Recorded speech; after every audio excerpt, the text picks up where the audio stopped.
मुंशी प्रेमचंद्र की मानसरोवर भाग 1 से मां कहानी। आज बंदी छूटकर घर आ रहा है। करुणा ने एक दिन पहले ही घर लीप पोत रखा था। इन 3 वर्षों में उसने कठिन तपस्या करके जो 10-5 रुपए जमा कर रखे थे, वह सब पति के सत्कार और स्वागत की तैयारियों में खर्च कर दिए। पति के लिए धोतियों का नया जोड़ा लाई थी, नए कुर्ते बनवाए थे, बच्चे के लिए नए कोट और टोपी की आयोजना की थी। बार बार बच्चे को गले लगाती और प्रसन्न होती। अगर इस बच्चे ने सूर्य की भांति उदय होकर उसके अंधेरे जीवन को प्रदीप्त न कर दिया होता, तो कदाचित ठोकरों ने उसके जीवन का अंत कर दिया होता। पति के कारावास दंड के 3 ही महीने बाद इस बालक का जन्म हुआ। उसी का मोह देख देख कर करुणा ने यह 3 साल काट दिए थे। वह सोचती, जब मैं बालकों को उनके सामने ले जाऊंगी तो वह कितने प्रसन्न होंगे। उसे देखकर पहले तो चकित हो जाएंगे, फिर गोद में उठा लेंगे और कहेंगे, करुणा, तुमने यह रत्न देकर मुझे निहाल कर दिया। कैद के सारे कष्ट बालक की तोतली बातों में भूल जाएंगे। उसकी एक सरल पवित्र मोहक दृष्टि हृदय की सारी व्यथाओं को धो डालेगी। इस कल्पना का आनंद लेकर वह फूली न समाती थी। वह सोच रही थी, आदित्य के साथ बहुत से आदमी होंगे। जिस समय वह द्वार पर पहुंचेंगे, जय जयकार की ध्वनि से आकाश गूंज उठेगा। वह कितना स्वर्गीय दृश्य होगा। उन आदमियों के बैठने के लिए करुणा ने एक फटा सा टाट बिछा दिया था। कुछ पान बना लिए थे और बार बार आशामय नेत्रों से द्वार की ओर ताकती थी। पति की वह सुदृढ़, उदार, तेजपूर्ण मुद्रा बार बार आंखों में फिर जाती थी। उनकी वे बातें बार बार याद आती थी जो चलते समय उनके मुख से निकली थी। उनका वह धैर्य, वह आत्मबल जो पुलिस के प्रहारों के सामने भी अटल रहा था, वह मुस्कुराहट जो उस समय भी उनके अधरों का खेल रही थी, वह आत्माभिमान जो उस समय भी उनके मुख से टपक रहा था, क्या करुणा के हृदय से कभी विस्मृत हो सकता था? उसका स्मरण आते ही करुणा के निस्तेज मुख पर आत्मगौरव की लालिमा छा गई। यही वह अवलंबन था जिसने इन 3 वर्षों की घोर यातनाओं में भी उसके हृदय को आश्वासन दिया था। कितनी ही रातें फांकों से गुजरी। बहुधा घर में दीपक जलने की नौबत भी न आती थी, पर दीनता के आंसू कभी उसकी आंखों से न गिरे। आज उन सारी विपत्तियों का अंत हो जाएगा। पति के प्रगाढ़ आलिंगन में वह सब कुछ हंसकर झेल लेगी। वह अनंत निधि पाकर फिर उसे कोई अभिलाषा न रहेगी। गगन पथ का चिरगामी पथिक लपका हुआ विश्राम की ओर चला जाता था, जहां संध्या ने सुनहरा फर्श सजाया था और उज्जवल पुष्पों की सेज बिछा रखी थी। उसी समय करुणा को एक आदमी लाठी टेकता आता दिखाई दिया, मानो किसी जीर्ण मनुष्य की वेदना ध्वनि हो। पग पग पर रुककर खांसने लगता था। उसका सिर झुका हुआ था। करुणा उसका चेहरा न देख सकती थी, लेकिन 4 ढाल से कोई बूढ़ा आदमी मालूम होता था। पर एक क्षण में जब वह समीप आ गया तो करुणा उसे पहचान गई। वह उसका प्यारा पति ही था, किंतु शोक, उसकी सूरत कितनी बदल गई थी। वह जवानी, वह तेज, वह चपलता, वह सुगठन सब प्रस्थान कर चुका था। केवल हड्डियों का एक ढांचा रह गया था। न कोई संगी, न साथी, न यार, न दोस्त। करुणा उसे पहचानते ही बाहर निकल आई, पर आलिंगन की कामना हृदय में दबाकर रह गई। सारे मंसूबे धूल में मिल गए। सारा मनोल्लास आंसुओं के प्रवाह में बह गया, विलीन हो गया। आदित्य ने घर में कदम रखते ही मुस्कुराकर करुणा को देखा, पर उस मुस्कान में वेदना का एक संसार भरा हुआ था। करुणा ऐसी शिथिल हो गई मानो हृदय का स्पंदन रुक गया हो। वह फटी हुई आंखों से स्वामी की ओर टकटकी बांधे खड़ी थी, मानो उसे अपनी आंखों पर अब भी विश्वास न आता हो। स्वागत या दुख का एक शब्द भी उसके मुंह से न निकला। बालक भी उसकी गोद में बैठा हुआ सहमी आंखों से इस कंकाल को देख रहा था और माता की गोद में चिपटा जाता था। आखिर उसने कातर स्वर में कहा, यह तुम्हारी क्या दशा है? बिल्कुल पहचाने नहीं जाते। आदित्य ने उसकी चिंता को शांत करने के लिए मुस्कुराने की चेष्टा करके कहा, कुछ नहीं, जरा दुबला हो गया। तुम्हारे हाथों का भोजन पाकर फिर स्वस्थ हो जाऊंगा। करुणा, छी, सूखकर कांटा हो गए। क्या वहाँ भरपेट भोजन भी नहीं मिलता?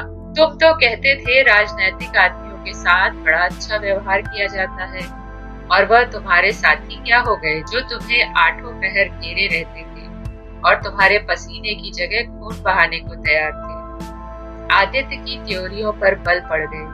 बोले, यह बड़ा ही कटु अनुभव है करुणा। मुझे ना मालूम था मेरे कैद होते ही लोग मेरी ओर से यूं आंखें फेर लेते। कोई बात भी न पूछेगा। राष्ट्र के नाम पर मिटने वालों का यही पुरस्कार है। यह मुझे ना मालूम था। जनता अपने सेवकों को बहुत जल्दी भूल जाती है, यह तो मैं जानता था, लेकिन अपने सहयोगी और सहायक इतने बेवफा होते हैं, इसका मुझे यह पहला ही अनुभव हुआ। लेकिन मुझे किसी से शिकायत नहीं। सेवा स्वयं अपना पुरस्कार है। मेरी भूल थी कि मैं इसके लिए यश और नाम चाहता था। करुणा, तो क्या वहाँ भोजन भी नहीं मिलता था? आदित्य, यह न पूछो करुणा, बड़ी करुण कथा है। बस यही गनीमत समझो कि जीता लौट आया। तुम्हारे दर्शन बदे थे, नहीं कष्ट तो ऐसे ऐसे उठाए कि अब तक मुझे प्रस्थान कर जाना चाहिए था। मैं जरा लेटूंगा, खड़ा नहीं रहा जाता। दिन भर में इतनी दूर आया हूँ। करुणा, चलकर कुछ खा लो तो आराम से लेटो। बालक को गोद में उठाकर, बाबूजी हैं बेटा, तुम्हारे बाबूजी, इनकी गोद में जाओ, तुम्हें प्यार करेंगे। आदित्य ने आंसू भरी आंखों से बालक को देखा और उनका एक एक रोम उनका तिरस्कार करने लगा।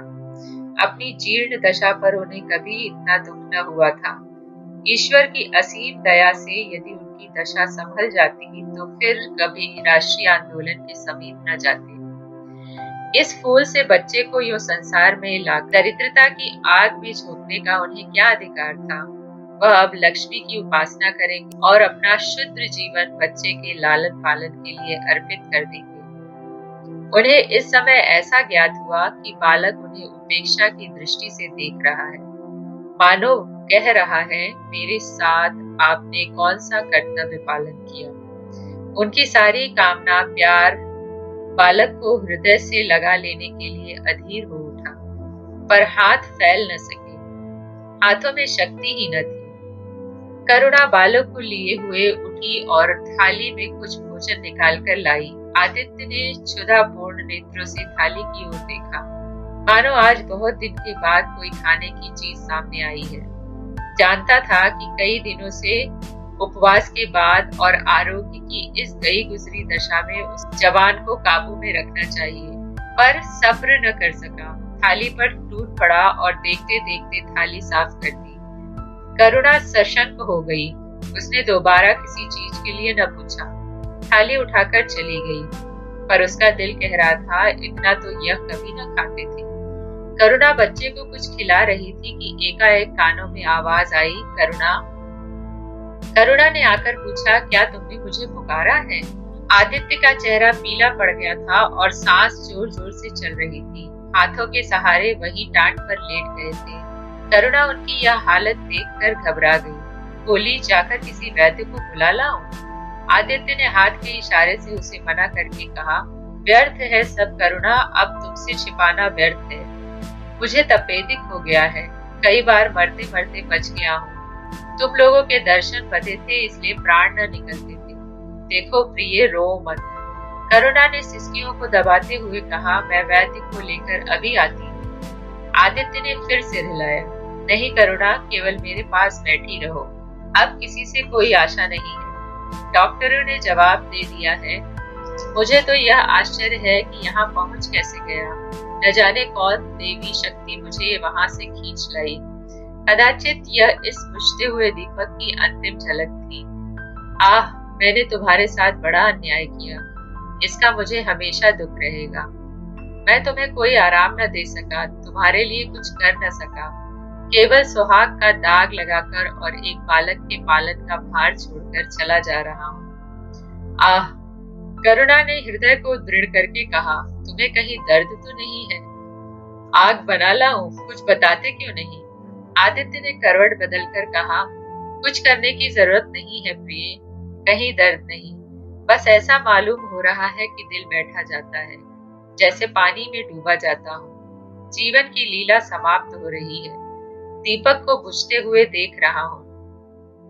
कह नहीं सकता कब आवाज बंद हो जाए। जो कुछ कहना है वह कह डालना चाहता हूँ, क्यों वह लालसा ले जाऊं? मेरे एक प्रश्न का जवाब दोगी? पूछूं? करुणा के मन की सारी दुर्बलता, सारा शोक, सारी वेदना मानो लुप्त हो गई और उनकी जगह उस आत्मबल का उदय हुआ जो मृत्यु पर हंसता है और विपत्ति के सांपों से खेलता है। रत्न जटित मखमली म्यान में जैसे तेज तलवार छिपी रहती है, जल के कोमल प्रवाह में जैसे असीम शक्ति छिपी रहती है, वैसे ही रमणीय के कोमल हृदय साहस और धैर्य को अपनी गोद में छिपाए रहता है। क्रोध जैसे तलवार को बाहर खींच लेता है, विज्ञान जैसे जल शक्ति का उद्घाटन कर लेता है, वैसे ही प्रेम रमणी के साहस और धैर्य को प्रदीप्त कर देता है। करुणा ने पति के सिर पर हाथ रखते हुए कहा, पूछते क्यों नहीं प्यारे? आदित्य ने करुणा के हाथों के कोमल स्पर्श का अनुभव करते हुए कहा, तुम्हारे विचार में मेरा जीवन कैसा था? बधाई के योग्य। देखो, तुमने मुझसे कभी पर्दा नहीं रखा। इस समय भी स्पष्ट कहना, तुम्हारे विचार में मुझे अपने जीवन पर हंसना चाहिए या रोना? करुणा ने उल्लास के साथ कहा, यह प्रश्न क्यों करते हो प्रीतम? क्या मैंने तुम्हारी उपेक्षा कभी की है? तुम्हारा जीवन देवताओं का सा जीवन था, निस्वार्थ, निर्लिप्त और आदर्श। विघ्न बाधाओं से तंग आकर मैंने तुम्हें कितनी ही बार संसार की ओर खींचने की चेष्टा की है, पर उस समय भी मैं मन में जानती थी कि मैं तुम्हें ऊंचे आसन से गिरा रही हूँ। अगर तुम माया मोह में फंसे होते तो कदाचित मेरे मन को अधिक संतोष होता, लेकिन मेरी आत्मा को वह गर्व और उल्लास न होता जो इस समय हो रहा है। मैं अगर किसी को बड़े से बड़ा आशीर्वाद दे सकती हूँ तो वह यही होगा कि उसका जीवन तुम्हारे जैसा हो। यह कहते कहते करुणा का आभाहीन मंडल ज्योतिर्मय हो गया, मानो उसकी आत्मा दिव्य हो गई हो। आदित्य ने सगर्व नेत्रों से करुणा को देखकर कहा, बस अब मुझे संतोष हो गया करुणा, इस बच्चे की ओर मुझे कोई शंका नहीं है। मैं उसे इससे अधिक कुशल हाथों में नहीं छोड़ सकता। मुझे विश्वास है कि जीवन का यह ऊंचा और पवित्र आदर्श सदैव तुम्हारे सामने रहेगा। अब मैं मरने को तैयार हूँ। 7 वर्ष बीत गए। बालक प्रकाश अब 10 साल का रूपवान, बलिष्ठ, प्रसन्न मुख कुमार था। बल का तेज, साहसी और मनस्वी। भय तो उसे छू भी नहीं गया था। करुणा का संतप्त हृदय उसे देखकर शीतल हो जाता। संसार करुणा को अभागिन और दीन समझे, वह कभी भाग्य का रोना नहीं रोती। उसने उन आभूषणों को बेच डाला जो पति के जीवन में उसे प्राणों से प्रिय थे, और उस धन से कुछ गायें और भैंसे मोल ली। वह कृषक की बेटी थी और गोपालन उसके लिए कोई नया व्यवसाय न था। इसी को उसने अपने जीवन का साधन बनाया। विशुद्ध दूध कहाँ मयस्सर होता है, सब दूध हाथों हाथ बिक जाता। करुणा को पहर रात से पहर रात तक काम में लगा रहना पड़ता। वह प्रसन्न थी। उसके मुख पर निराशा या दीनता की छाया नहीं, संकल्प और साहस का तेज है। उसके एक एक अंग से आत्मगौरव की ज्योति सी निकल रही है। आंखों में एक दिव्य प्रकाश है, गंभीर, अथाह और असीम। सारी वेदनाएं, वैधव्य का शोक और विधि का निर्मम प्रहार, सब उस पर प्रकाश की गहराई में विलीन हो गया है। प्रकाश पर वह जान देती है। उसका आनंद, उसकी अभिलाषा, उसका संसार, उसका स्वर्ग, सब प्रकाश पर न्यौछावर है। पर यह मजाल नहीं कि प्रकाश कोई शरारत करे और करुणा आंखें बंद कर ले। नहीं, वह उसके चरित्र की बड़ी कठोरता से देखभाल करती है। वह प्रकाश की माँ नहीं, माँ बाप दोनों है। उसके पुत्र स्नेह में माता की ममता के साथ पिता की कठोरता भी मिली हुई है। पति के अंतिम शब्द अभी तक उसके कानों में गूंज रहे हैं। वह आत्मोल्लास जो उनके चेहरे पर झलकने लगा था, वह गर्वमय लाली जो उनकी आंखों में छा गई थी, अभी तक उसकी आंखों में फिर रही है। निरंतर पति चिंतन ने आदित्य को उसकी आंखों में प्रत्यक्ष कर दिया है। वह सदैव उसकी उपस्थिति का अनुभव किया करती है। उसे ऐसा जान पड़ता है कि आदित्य की आत्मा सदैव उसकी रक्षा करती रहती है। उसकी यही हार्दिक अभिलाषा है कि प्रकाश जवान होकर पिता का पदगामी हो। संध्या हो गई थी। एक भिखारिन द्वार पर आकर भीख मांगने लगी। करुणा उस समय गौओं को पानी दे रही थी। प्रकाश बाहर खेल रहा था।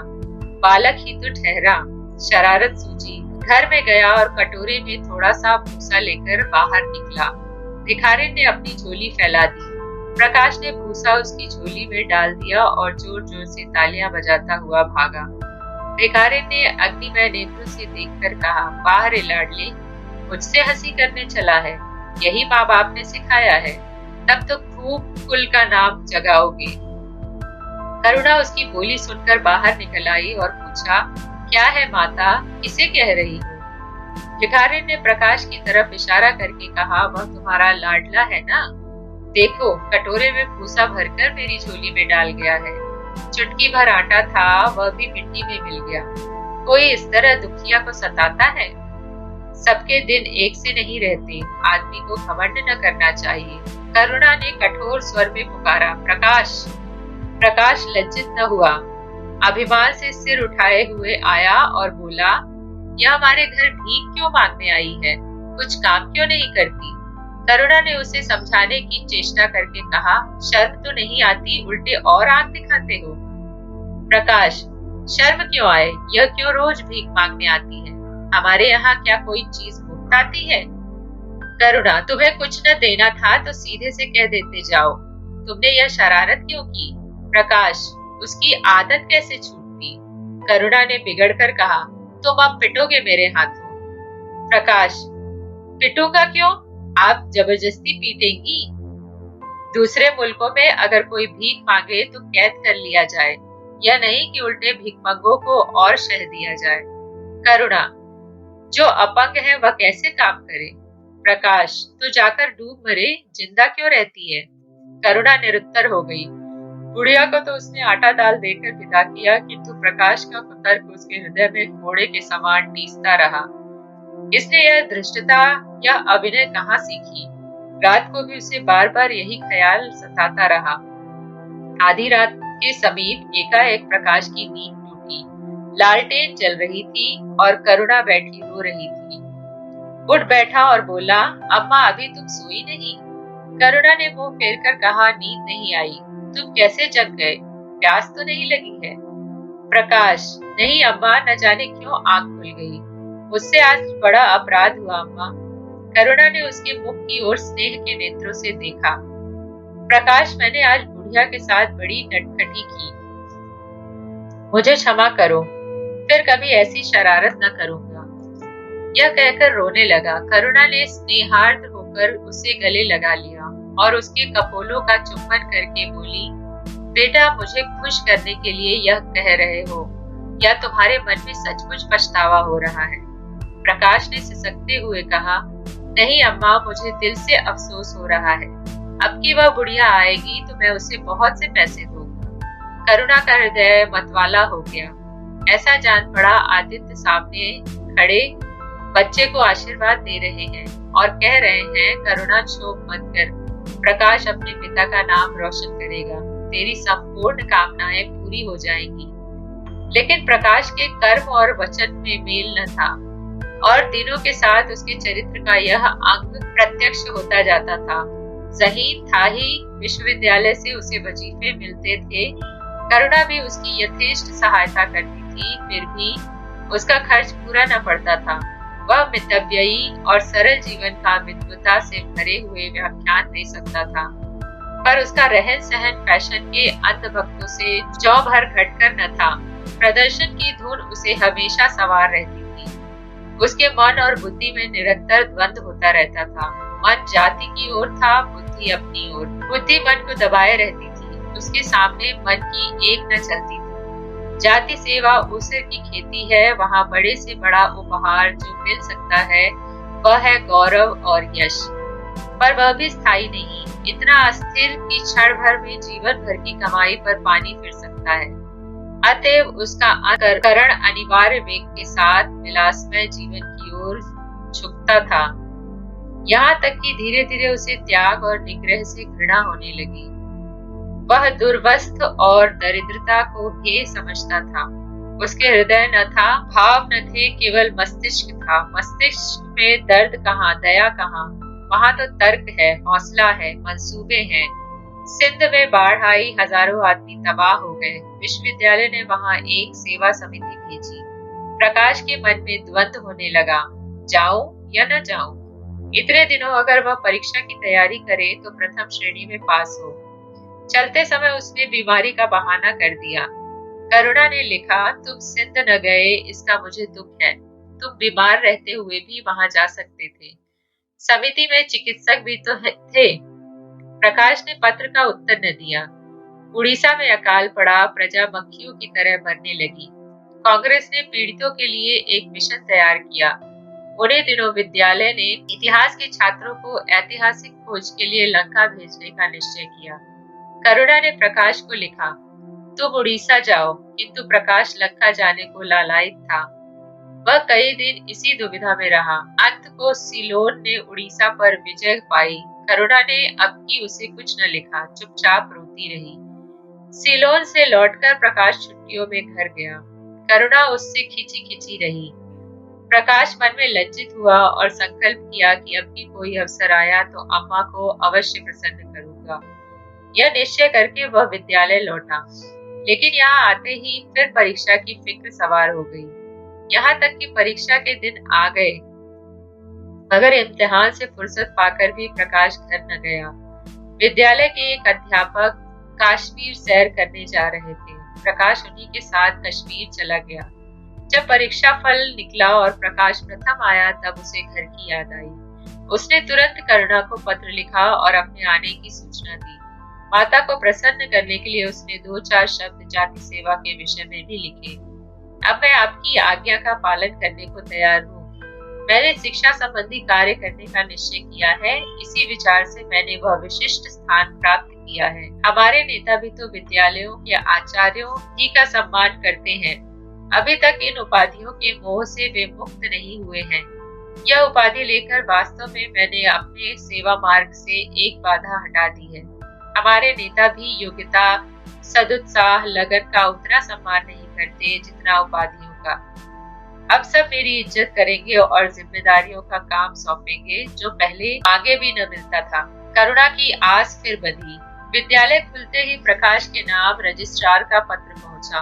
उन्होंने प्रकाश को इंग्लैंड जाकर विद्याभ्यास करने के लिए सरकारी वजीफे की मंजूरी की सूचना दी थी। प्रकाश पत्र हाथ में लिए हर्ष के उन्माद में जाकर माँ से बोला, अम्मा, मुझे इंग्लैंड जाकर पढ़ने के लिए सरकारी वजीफा मिल गया। करुणा ने उदासीन भाव से पूछा, तो तुम्हारा क्या इरादा है? प्रकाश, मेरा इरादा? ऐसा अवसर पाकर भला कौन छोड़ता है? करुणा, तुम तो स्वयं सेवकों में भर्ती होने जा रहे थे। प्रकाश, तो आप समझती हैं स्वयं सेवक बन जाना ही जाति सेवा है? मैं इंग्लैंड से आकर भी तो सेवा कार्य कर सकता हूँ। और अम्मा, सच पूछो तो एक मैजिस्ट्रेट अपने देश का जितना उपकार कर सकता है, उतना 1000 स्वयं सेवक मिलकर भी नहीं कर सकते। मैं तो सिविल सर्विस की परीक्षा में बैठूंगा और मुझे विश्वास है कि सफल हो जाऊंगा। करुणा ने चकित होकर पूछा, तो क्या तुम मैजिस्ट्रेट हो जाओगे? प्रकाश, सेवा भाव रखने वाला एक मैजिस्ट्रेट कांग्रेस में 1000 सभापतियों से ज्यादा उपकार कर सकता है। अखबारों में उसकी लंबी लंबी तारीफें न छपेंगी, उसकी वक्तृताओं पर तालियां न बजेंगी, जनता उसके जुलूस की गाड़ी न खींचेगी और न विद्यालयों के छात्र उसको अभिनंदन पत्र देंगे। पर सच्ची सेवा मैजिस्ट्रेट ही कर सकता है। करुणा ने आपत्ति के भाव से कहा, लेकिन यही मैजिस्ट्रेट तो जाति के सेवकों को सजाएं देते हैं, उन पर गोलियां चलाते हैं। प्रकाश, अगर मैजिस्ट्रेट के हृदय में परोपकार का भाव है, तो वह नरमी से वही काम करता है जो दूसरे गोलियां चलाकर भी नहीं कर सकते। करुणा, मैं यह नहीं मानूंगी। सरकार अपने नौकरों को इतनी स्वाधीनता नहीं देती। वह एक नीति बना देती है और हर एक सरकारी नौकर को उसका पालन करना पड़ता है। सरकार की पहली नीति यह है कि वह दिन दिन अधिक संगठित और दृढ़ हो। इसके लिए स्वाधीनता के भावों का दमन करना जरूरी है। अगर कोई मैजिस्ट्रेट इस नीति के विरुद्ध काम करता है तो वह मजिस्ट्रेट न हो रहेगा। वह हिंदुस्तानी मैजिस्ट्रेट था जिसने तुम्हारे बाबूजी को जरा सी बात पर 3 साल की सजा दे दी। इसी सजा ने उनके प्राण लिए। बेटा, मेरी इतनी बात मानो, सरकारी पदों पर न गिरो।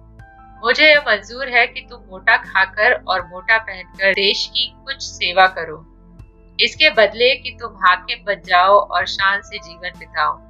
यह समझ लो कि जिस दिन तुम हाकिम की कुर्सी पर बैठोगे उस दिन से तुम्हारा दिमाग हाकिमों का सा हो जाएगा। तुम यही चाहोगे कि अफसरों में तुम्हारी नेक नामी और तरक्की हो। एक गवारू मिसाल लो।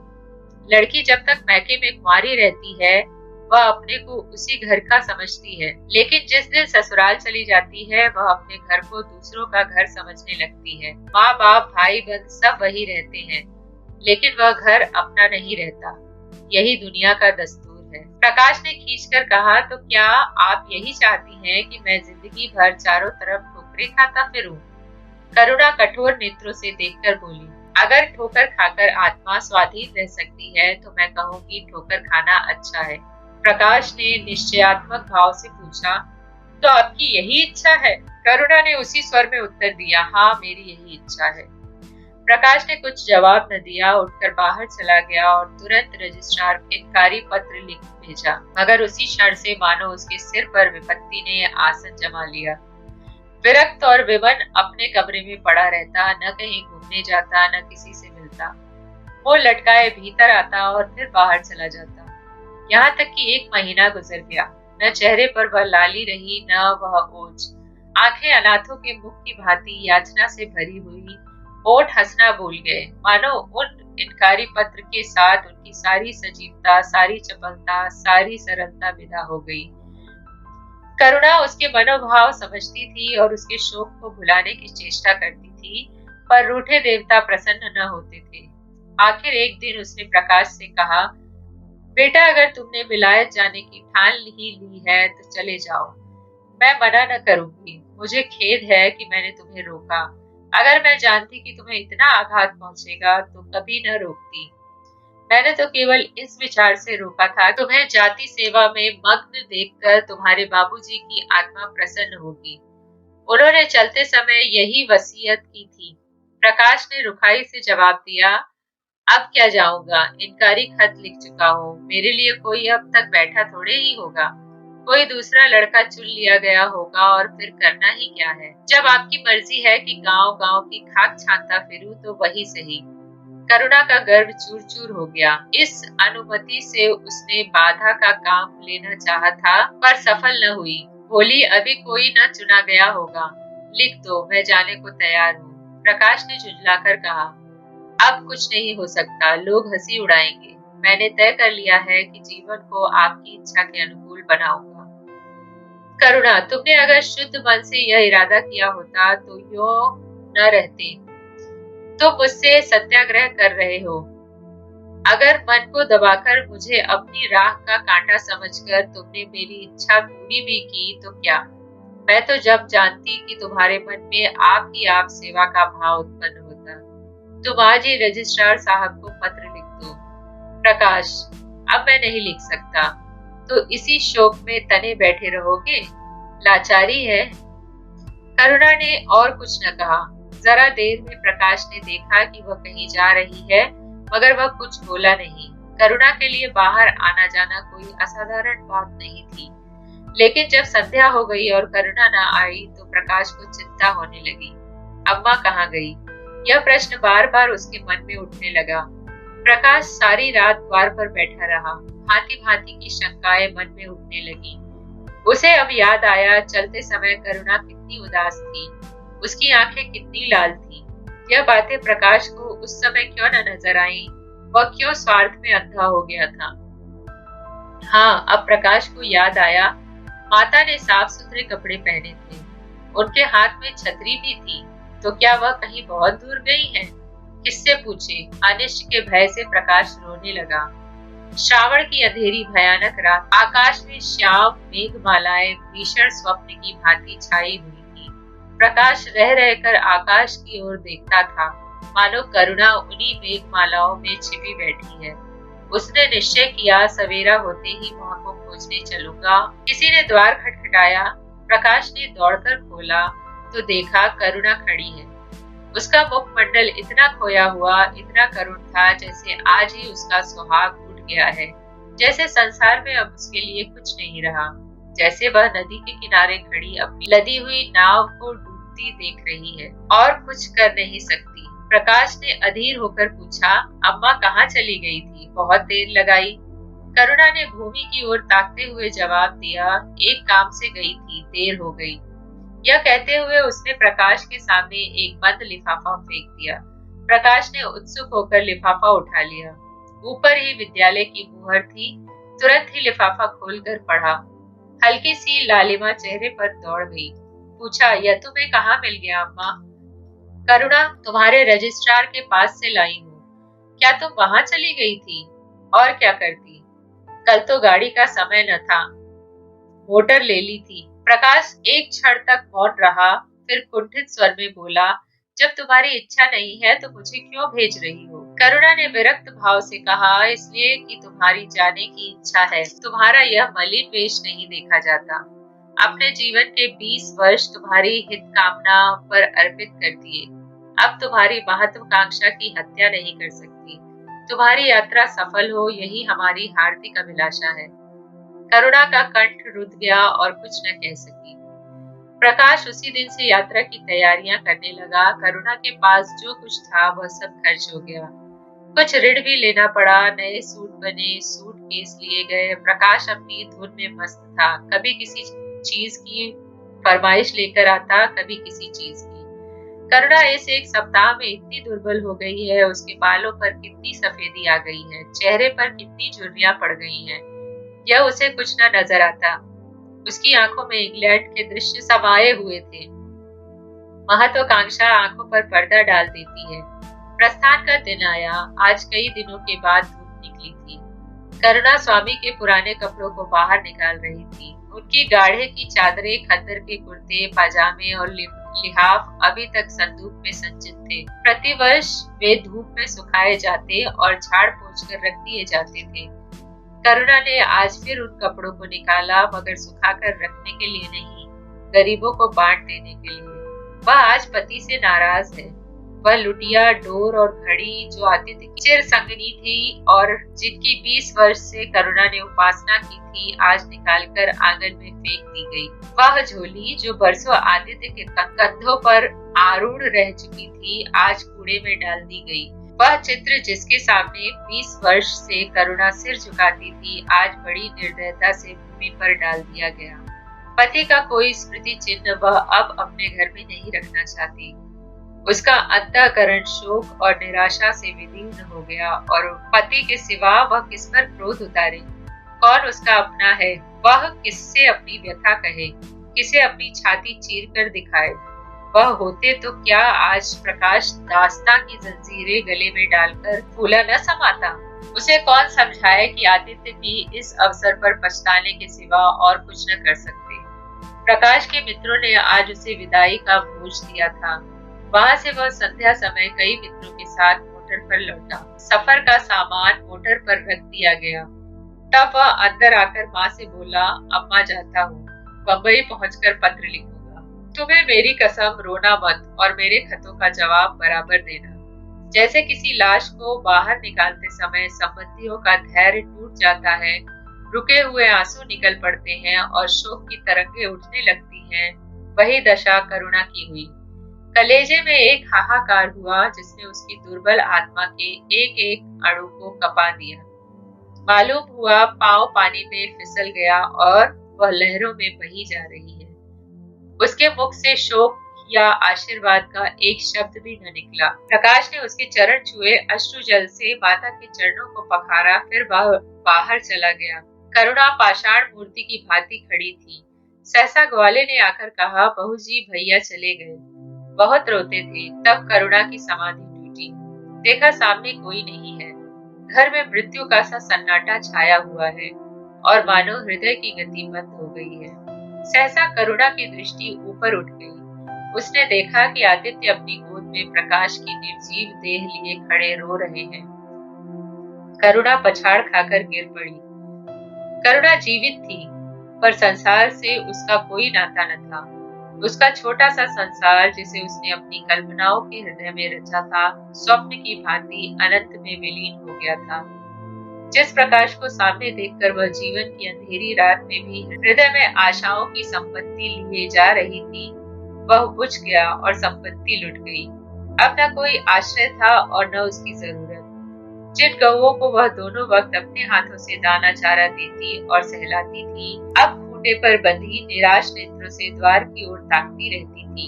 गौओं को गले लगाकर चुपकारने वाला अब कोई न था।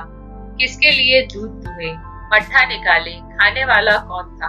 करुणा ने अपने छोटे से संसार को अपने अंदर समेट लिया था, किंतु एक ही सप्ताह में करुणा के जीवन ने फिर रंग बदला। उसका छोटा सा संसार फैलते फैलते विश्वव्यापी हो गया। जिस लंगर ने नौका को तट से एक केंद्र पर बांध रखा था, वह उखड़ गया। अब नौका सागर के अशेष विस्तार में भ्रमण करेगी, चाहे वह उद्याम तरंगों के वक्ष में ही क्यों न विलीन हो जाए। करुणा द्वार पर आ बैठती और मोहल्ले भर के लड़कों को जमा करके दूध पिलाती। दोपहर तक मक्खन निकालती और वह मक्खन मोहल्ले के लड़के खाते। फिर भांति भांति के पकवान बनाती और कुत्तों को खिलाती। अब यही उसका नित्य का नियम हो गया। चिड़िया, कुत्ते, बिल्लियां, चींटी, चींटियां सब अपने हो गए। प्रेम का वह द्वार अब किसी के लिए बंद न था। उस अंगुल भर जगह में जो प्रकाश के लिए भी काफी न थी, अब समस्त संसार समा गया था। एक दिन प्रकाश का पत्र आया। करुणा ने उसे उठाकर फेंक दिया। फिर थोड़ी देर के बाद उसे उठाकर फाड़ डाला और चिड़ियों को दाना चुगाने लगी। मगर जब निशा योगिनी ने अपनी धूनी जलाई और वेदनाएं उससे वरदान मांगने के लिए विकल हो कर चली, तो करुणा की मनोवेदना भी सजग हो उठी। प्रकाश का पत्र पढ़ने के लिए उसका मन व्याकुल हो उठा। उसने सोचा, प्रकाश मेरा कौन है? मेरा उससे क्या प्रयोजन? हाँ, प्रकाश मेरा कौन है? हृदय ने उत्तर दिया, प्रकाश तेरा सर्वस्व है। वह तेरे उस अमर प्रेम की निशानी है जिससे तू सदैव के लिए वंचित हो गई। वह तेरे प्राणों का प्राण है, तेरे जीवन दीपक का प्रकाश, तेरी वंचित कामनाओं का माधुर्य, तेरे अश्रु जल में विहार करने वाला हंस। करुणा उस पत्र के टुकड़ों को जमा करने लगी, मानो उसके प्राण बिखर गए हो। एक एक टुकड़ा उसे अपने खोए हुए प्रेम का एक एक पदचिन्ह सा मालूम होता था। जब सारे पुर्जे जमा हो गए तो करुणा दीपक के सामने बैठकर उन्हें जोड़ने लगी, जैसे कोई वियोगी हृदय प्रेम के टूटे हुए तारों को जोड़ रहा हो। हाय रे ममता, वह भागिन सारी रात उन पुर्जों को जोड़ने में लगी रही। पत्र दोनों ओर लिखा हुआ था, इसीलिए पुर्जों को ठीक स्थान पर रखना और भी कठिन था। कोई शब्द, कोई वाक्य बीच में गायब हो जाता। उस एक टुकड़े को वह फिर खोजने लगती। सारी रात बीत गई, पर पत्र अभी तक अपूर्ण था। दिन चढ़ाया, मोहल्ले के लौंडे मक्खन और दूध खींचने एकत्र हो गए। कुत्तों और बिल्लियों का आगमन हुआ। चिड़िया आकर आंगन में खुदकने लगी। कोई ओखली पर बैठी, कोई तुलसी के चौतरे पर करुणा को सिर उठाने की फुर्सत नहीं। दोपहर हुआ, करुणा ने सिर न उठाया। न भूख थी न प्यास। फिर संध्या हो गई, पर वह पत्र अभी तक अधूरा था। पत्र का आशय समझ में आ रहा था। प्रकाश का जहाज कहीं से कहीं जा रहा है। उसके हृदय में कुछ उठा हुआ है। क्या उठा हुआ है? पर करुणा न सोच सकी। प्यास से तड़पते हुए आदमी की प्यास क्या ओस से बुझ सकती है? करुणा पुत्र की लेखनी से निकले हुए एक एक शब्द को पढ़ना और उसके हृदय पर अंकित कर लेना चाहती थी। इस भांति 3 दिन गुजर गए। संध्या हो गई थी। 3 दिन की जागी आंखें जरा झपक गई। करुणा ने देखा, एक लंबा चौड़ा कमरा है, उसमें मेजें और कुर्सियां लगी हुई हैं। बीच में एक ऊंचे मंच पर कोई आदमी बैठा हुआ है। करुणा ने ध्यान से देखा, प्रकाश था। एक क्षण में एक कैदी उसके सामने लाया गया। उसके हाथ पांव में जंजीर थी, कमर झुकी हुई। यह आदित्य थे। करुणा की आंखें खुल गई, आंसू बहने लगे। उसने पत्र के टुकड़ों को फिर समेट लिया और उसे जलाकर राख कर डाला। रात की एक चुटकी के सिवा वहां कुछ न रहा। यही उस ममता की चिता थी जो उसके हृदय को विदीर्ण किए डालती थी। इसी एक चुटकी राख में उसका गुड़ियों वाला बचपन, उसका संतप्त यौवन और उसका तृष्णामय वैधव्य सब समा गया। प्रातःकाल लोगों ने देखा पक्षी पिंजरे से उड़ चुका था। आदित्य का चित्र अब भी उसके शून्य हृदय से चिपटा हुआ था। वह भग्न हृदय पति की स्नेह स्मृति में विश्राम कर रहा था और प्रकाश का जहाज यूरोप चला जा रहा है।